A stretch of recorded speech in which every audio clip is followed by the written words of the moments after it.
Hi everybody, welcome to the Thursday edition of Source 16 News. I'm Eddie Owen, thanks for joining us. Well, the big news today is the weather. Snowfall across the Source 16 viewing area today forced schools to close and dismiss early, and even forced the cancellation of some other events this evening and tomorrow. Now here's a look at the cancellations for this evening. The Christian County Board of Education meeting, the Hopkinsville TIF Development Authority, bingo at the Hopkinsville Fraternal Order of Eagles. Hopkinsville Community College evening classes are canceled at all campuses. All Austin Peay State University classes and events for this evening are canceled. However, the APSU men's and women's basketball games against Tennessee Tech are on schedule. Murray State University Hopkinsville campus classes are canceled. Brown Mackie College is closed tonight, but will be open tomorrow. The Glima Center Tommy Womack Coffee House concert for tonight has been canceled and will be rescheduled at a later date. The Hopkinsville City Council Committee of the Whole meeting tonight is canceled. And here is a look at school closings and delays for tomorrow. Caldwell, Christian, Hopkins, Lyon, Ohio, Todd, and Trigg counties all closed. Christian County Head Start closed tomorrow. Austin Peay State University will open late at 10 a.m. Friday due to inclement weather. This includes the main campus and Austin Peay Center at Fort Campbell. There's some other events and meeting cancellations for Friday. The Hopkinsville Cable Authority meeting, the Dale Carnegie Seminar in Mayfield has been canceled. It's actually rescheduled for February 1st. And for the latest cancellations, continue to watch the bottom of our screen. And for your first look at school closings and other cancellations tomorrow morning, tune in to Wake Up Western Kentucky at 6. Well, this is just round one of what we can expect over the next several days. With more details about what's ahead, here's meteorologist David Bryant. David?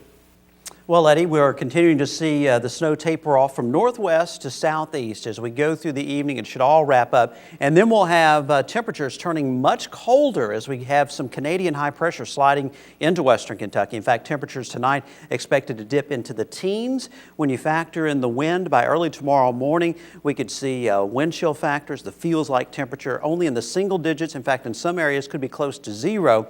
Then as we go through the day tomorrow, starting off with a little sunshine, but then clouds increasing, and our high temperature tomorrow only in the lower 20s. So it looks like that snowfall that's out there will be with us as we head on into the weekend. Slight chance of some snow flurries, maybe a snow shower early on Saturday, but a bigger system coming through Sunday night into Monday, and that'll be our chance for some snowfall to develop during the overnight hours Sunday into early Monday. And then we'll be watching the temperatures for the start of the new week, as we're expected to see them in the upper 30s. Could be a wintry mix or actually change over to a cold rain. Of course, we'll have more details on that coming up. Maine weather in just a few minutes. Eddie? All right, thanks, David. David will be back with weather in just a few minutes. Slippery road conditions have caused problems across the Source 16 viewing area today, with several wrecks reported. Slick roads caused a couple of wrecks around the Lacey Crofton area in Christian County this afternoon, with accidents reported on Highway 189 at the Apex Loop, and a female driver injured in a wreck on North Greenville Road. Another wreck occurred on the Eagle Way bypass in front of Tractor Supply when a car hit a guardrail and slid off into the median, but the driver there was not injured. Now, late this afternoon, Transportation Cabinet spokesman Keith Todd reported that no one was injured when a snowplow in Caldwell County was involved in a crash. That crash occurred on Kentucky 672 near the 14-mile marker and involved a collision between a snowplow and a passenger vehicle. In Henderson County earlier today, luckily no one was injured when a pickup truck hit a slick spot, spun out of control, and crashed into a Kentucky Transportation Cabinet snowplow on Kentucky 1078 between the Onionville Road intersection and the Kentucky 416 intersection. Numerous other accidents have also been reported across western Kentucky on Interstate 24, specifically in Marshall County, where eastbound lanes were reduced to one lane near the 19 and 22-mile marker. Meanwhile, our own Michelle Herron ventured out this afternoon and filed this report on road conditions. It's been snowing since about 10 o'clock this morning here in Hopkinsville, and we're just now starting to see some accumulation on the roadways. Now, it's important to remember that bridges and overpasses freeze first, and that will be the case once the overnight hours begin to roll in and temperatures drop. So don't drive if you don't have to, and tomorrow morning, be extra safe. Reporting from Hopkinsville, I'm Michelle Herron for Source 16 News. Kentucky Transportation Cabinet spokesman Keith Todd talked to Source 16 about road conditions overnight and what preparations motorists need to make if you have to travel this evening. Well, our main concern is that overnight tonight we're expecting temperatures down in the low teens. That means the possibility of refreezing. The other thing is that creates a hazard for people that are out on the road, because something as simple as having a flat tire or running out of gas can very quickly turn into a life-threatening situation when it gets that cold. So we're urging everybody to be sure to dress warmly. If you don't want to wear a heavy coat, at least put it in the car. Some boots, gloves, cap, all of those things that you would need. Say if you ran off the road and had to walk somewhere to get help, you need to be prepared to do that. Todd says the Transportation Cabinet's safe patrols will be increasing their hours tonight until 11 o'clock, and they'll return tomorrow morning at 4. They're available there if you have an emergency to try to help you if they can. They can provide, minor repairs, gas, fix a flat, things like that. But their main concern is trying to get everybody prepared so that when you leave the house, that you're prepared to deal with whatever you run into out on the road. And again, it's important to slow down, take it easy, buckle your seatbelt, be prepared, carry some water with you, carry maybe some blankets in your car, maybe some snacks in case you get stranded somewhere. Their other suggestion is that you keep your gas tank at least half full. Motorists who need roadside assistance or need to report someone who does need assistance can call Safe Patrol by dialing 511 and selecting option 4 from the menu. Or you can call 1-877-FOR-KYTC. That's 1-877-367-5982. A Hopkins County man has been arrested for allegedly having child pornography pictures on his cell phone. Kentucky State Police executed a search warrant yesterday afternoon on 26-year-old Kyle McNeil of Madisonville, charging him with 13 counts of possession of matter portraying a sexual performance by a minor. That's a Class D felony. According to state police, the charges stem from an investigation which began January 18th after a detective received a complaint that McNeil owned a cell phone that contained inappropriate images of minors.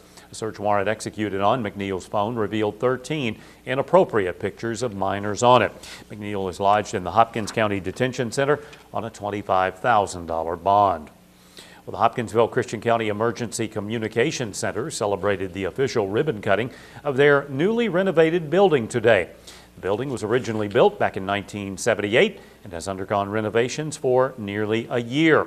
Police Chief Guy Howie talked about how the project wouldn't have been possible without support from the city. It's been about a year in the making for this to happen. I'd like to thank the mayor for his support, and the mayor for his support, and the county for their support on the funding. It's about a $285,000 project. Now that the renovations are complete, the Hopkinsville Christian County Community Emergency Operations Center also doubles as an emergency operations center in time of emergency. During an ECC board meeting prior to the ribbon-cutting ceremony, Sheriff Libby Level was appointed as the ECC chairman by Chief Howie. The chairman seat rotates between the sheriff and the chief of police. Well, 2 passengers in a vehicle were arrested on drug charges after a traffic stop at the intersection of Will Tom Lane and Old Simpsonia Highway yesterday. The Marshall County Sheriff's Department arrested and charged 28-year-old Stephanie Colson of Hardin and 30-year-old Terry Jameson of Benton with possession of a controlled substance and drug paraphernalia. Colson and Jameson were booked into the Marshall County Detention Center. A Mayfield woman and a Paducah teen were injured in a 2-vehicle wreck near Hickory in Graves County yesterday afternoon. According to Kentucky State Police, 50-year-old Sharon Jackson of Mayfield was stopped at the intersection of Kentucky 408 and US 45 and then pulled into the path of a car being driven by 17-year-old Abby Hart of Paducah. Jackson and Hart were both transported by the Mayfield Graves County EMS to Jackson Purchase Medical Center. State police report a passenger in Hart's car, 16-year-old Maris Johnson of Gilbertsville, was not injured in the crash. Well, in case you missed last night's 10 o'clock and this morning's news, a Hopkinsville man charged with murdering his mother last year appeared in Christian County Circuit Court yesterday afternoon and changed his not guilty plea to guilty in exchange for a life sentence. Before his plea was accepted, Judge Andrew Self asked 34-year-old Michael Johnson a few questions. Does anybody anybody promised you anything to enter this plea. You're doing so of your own free will, and because you are accepting and acknowledging criminal responsibility for these charges that I just read to you.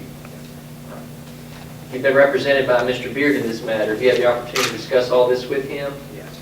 Have you been able to discuss with him parole eligibility and things of that nature? Do you have any questions about any of that? Do you have any questions about anything pertaining to the entry of your guilty plea in this case? The 34-year-old is charged with the August 23, 2010 death of his mother, 54-year-old Deborah Johnson, at her Schaefer Street mobile home and violating an emergency protection order she filed just days before her murder. Johnson's attorney, Eric Bearden, told Judge Self he's happy with his client's decision to change his plea for a life sentence. Consideration, I think the statements that Michael had made in this case, where he admitted to accept responsibility from the get-go, the statement was not, no suppression issues at all that I saw.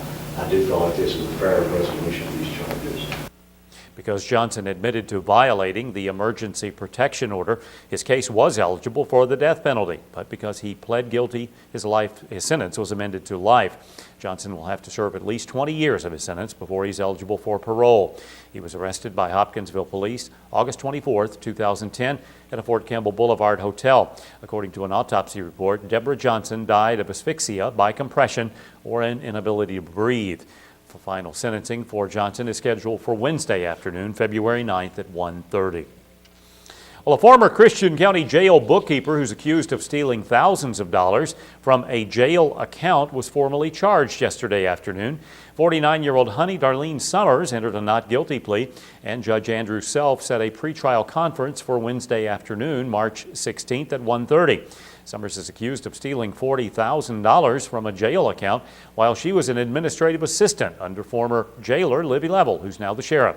As reported by Source16, Summers was indicted by the Christian County Grand Jury on December 17th after a 3-year investigation by the Federal Bureau of Investigation, Kentucky State Police, and the State Attorney General when a 2008 state audit showed funds were missing from a jail account. Well, here are your numbers. Friday's Mega Millions jackpot's $51 million. Saturday's Powerball is $118 million. Both